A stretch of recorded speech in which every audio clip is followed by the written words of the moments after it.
أعوذ بالله من الشيطان الرجيم. بسم الله الرحمن الرحيم. آية نمبر 163. إن في خلق السماوات والأرض إن في خلق السماوات والأرض واختلاف الليل والنهار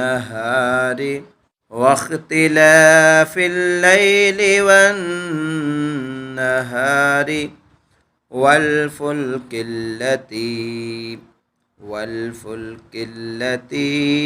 تجري في البحر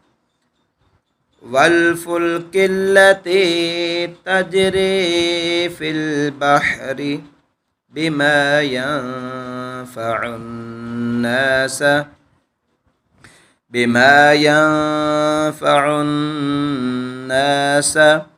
وما أنزل الله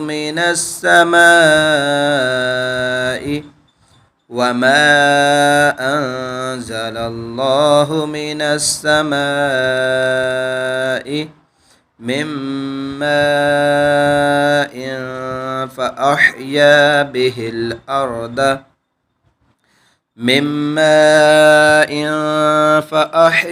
به الأرض بعد موتها وبث فيها من كل دابة وتصريف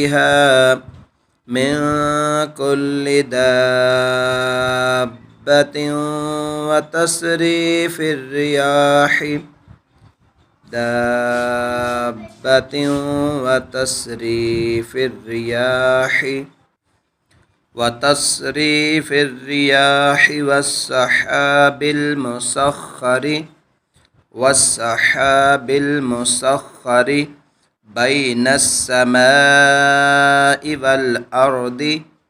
بين السماء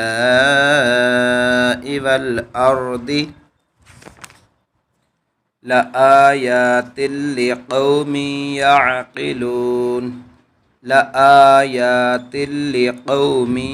يعقلون. إن في خلق السماوات والأرض واختلاف الليل والنهار والفلك التي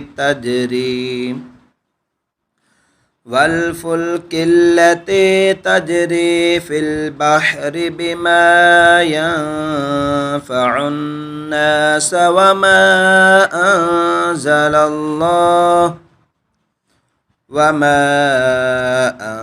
أنزل الله من السماء من ماء فأحيا به الأرض بعد موتها وبث فيها من كل دابة وتصريف الرياح والسحاب المسخر بين السماء